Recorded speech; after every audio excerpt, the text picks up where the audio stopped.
permettre d'améliorer cette prise en charge. Au cœur de la cité. Et j'ai vu apparaître tous les médicaments et presque toutes les thérapeutiques. Que ça ne va pas entraîner des problèmes de conflit. Mais on refait un infarctus, on a le cœur qui fonctionne plus. La cité au cœur. On va parler de l'innovation. Merci beaucoup de m'avoir invité. Vous avez un patient à qui vous mettez un stimulateur cardiaque. La prévention, c'est bien. Des cures de 15 à 20 000 euros. De la problématique, c'était de Connaître la volonté. Côté équité, on aura l'occasion de Cœur, où pour l'instant, il n'est pas encore, c'est encore un petit peu secret. De l'éducation thérapeutique autour des défibrillateurs pour le personnel de l'Assemblée nationale. Les cardiologues qui sont avec nous le reconnaissent. Par rapport à la greffe cardiaque et au plan cœur, quelles sont les premières mesures qu'on pourrait intégrer dans ce plan? Alors, pensez en premier.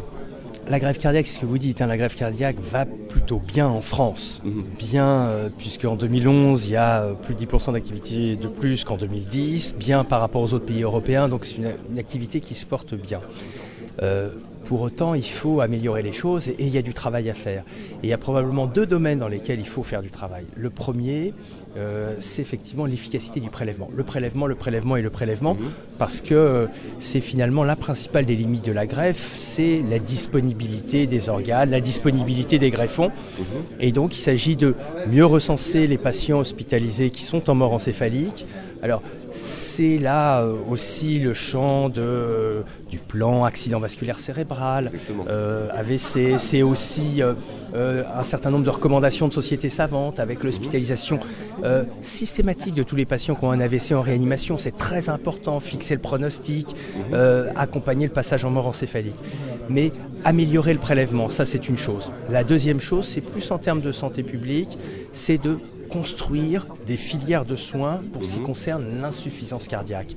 De la même façon que dans l'insuffisance rénale, il y a des filières qui ont été construites avec des dialyseurs, des transplanteurs, des néphrologues, et que tout ce monde travaille en collaboration pour l'insuffisance cardiaque. Il est important de construire cette filière de prise en charge de l'insuffisance terminale d'organes, qui est l'insuffisance cardiaque avancée, pour faire en sorte que parmi tous les traitements dont on dispose, on utilise le bon traitement pour le bon patient au bon moment. On a une stratégie à mettre en place, il y a une place pour chacun des traitements et il faut construire ces filières. Donc il faut construire des connaissances épidémiologiques. Probablement il faudrait dans un plan cœur avoir des financements fléchés pour avoir ces connaissances épidémiologiques qu'on n'a pas en France. Sur le modèle du registre 20 par exemple. Par exemple, c'est un excellent exemple. C'est-à-dire qu'aujourd'hui on est bien embêté quand on nous dit quelle est l'incidence de l'insuffisance cardiaque avancée en France. On est embêté pour répondre. On ne sait pas quel est le besoin et donc quelle est l'offre qu'il faudra mettre en face du besoin. C'est important aussi. Sur les pratiques médicales, aujourd'hui, on a beaucoup plus de questions que de réponses. On a des disparités régionales, par exemple en termes d'inscription sur les listes d'attente, mais aussi en termes d'accès à la greffe. Ces disparités régionales, elles s'expliquent par des différences de besoins, d'offres, de pratiques médicales. C'est des choses sur lesquelles il faut qu'on travaille. Donc là, il y a clairement des choses. Et puis, il y a l'organisation des soins eux-mêmes, les filières, le suivi après la greffe, le suivi partagé avec les autres cardiologues, c'est aussi important. Il y a une organisation probablement à revoir en partie. Professeur Gauthier, j'ai une question sur le travailler ensemble. Si on fait un plan cœur, il va falloir quelque part que l'ensemble des acteurs associatifs, médicaux, pharmaciens et autres puissent travailler ensemble. Comment vous voyez cette possibilité de travailler ensemble et quels sont les éléments constitutifs de ce travailler ensemble? Je pense que si on accepte le fait que les associations de patients sont extrêmement importantes, je le pense, vraiment. Deux, que le généraliste, il est au cœur du métier quand même. Je rappelle qu'il y a 3000 diabétologues, endocrinologues en France, il y a 3 millions de diabétiques. Donc un diabétologue ne peut pas voir 1000 diabétiques régulièrement, c'est pas possible. Troisièmement, il y a tous les spécialistes. Alors moi je verrais deux choses. Un, le travailler ensemble, c'est le diabétique au cœur, ou en tout cas le malade au cœur et les spécialistes qui tournent autour. Ça, c'est une fois qu'on est rentré dans la maladie cardiaque ou dans la maladie métabolique. Et dans la prévention, qui est un élément crucial, la prévention pour la famille, les membres de la famille qui sont à haut risque, ou pour la prévention chez quelqu'un qui rentre dans sa maladie par un événement aigu cardiologique. Il faut qu'il ait tous les autres facteurs de risque cardiovasculaire dépistés et contrôlés. Là, je pense que c'est la société. Je pense que c'est la société, l'activité physique, l'alimentation équilibrée. Il faut en parler sur les ondes, il faut en parler à l'école. Tous les acteurs doivent être impliqués. Mais encore une fois, on ne réglera le problème que lorsque l'individu ou le patient sera au cœur du processus et tous les acteurs autour. Ce plan cœur, quelles seraient les premières mesures fondamentales à prendre en compte, sachant qu'il y a tous ces plans autour qu'il faut synergiser. Alors, dans le plan cœur, il y a une dimension très importante à prendre en compte, c'est la prévention cardiovasculaire. En effet, nos maladies cardiovasculaires sont donc des maladies chroniques et dont la base sont liées à un certain nombre d'attitudes, de comportements des individus et qui mènent avec des facteurs génétiques associés, certes, mais un environnement qui est fortement dominant dans la survenue des maladies, avec 3 éléments fondamentaux. Le tabagisme, effectivement, qui, c'est simple, c'est un quart des décès des hommes de moins de 70 ans sur le plan cardiovasculaire sont liés directement au tabagisme. D'accord.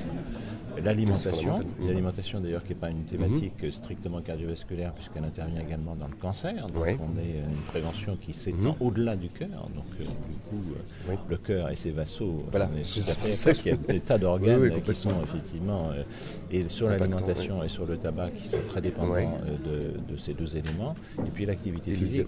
La sédentarité de notre société fait que les gens sont de plus en plus avec un manque d'activité physique chronique et qui forcément mène au surpoids, à l'obésité et aux maladies métaboliques et donc aux maladies cardiovasculaires.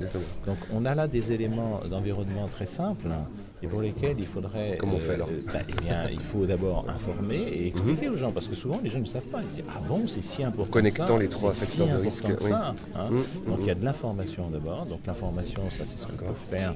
Justement, la Fédération française de cardiologie, dont c'est la thématique depuis 50 ans et qui essaye d'expliquer aux gens comment arrivent les maladies cardiovasculaires et comment les éviter. Et puis c'est un problème politique, parce qu'il y a beaucoup de choses qui peuvent se faire, et avec, on l'évoquait tout à l'heure, il n'y a pas besoin de beaucoup d'argent pour prendre des décisions politiques en termes de santé publique et de prévention. Il n'y a pas forcément besoin de beaucoup de moyens. Il y a un exemple très simple, interdire de fumer dans les lieux publics, ça n'a rien coûté. Ça n'a rien coûté. Oui, exactement. Oui. Or, c'est un bénéfice indiscutable. Les acteurs, ils sont multiples. Il y a les médecins, bien sûr, qui doivent avoir telle information. Il y a les patients qui ont une nécessité, effectivement, une fois informés, de réfléchir, de se motiver, de modifier leur comportement en conséquence. Et puis enfin, les politiques qui ont leur mot à dire, parce que je pense qu'il faut qu'ils prennent conscience qu'il y a des choses qu'il faut privilégier en termes de santé publique. Et en l'occurrence, dans le domaine cardiovasculaire, il y a plein de possibilités.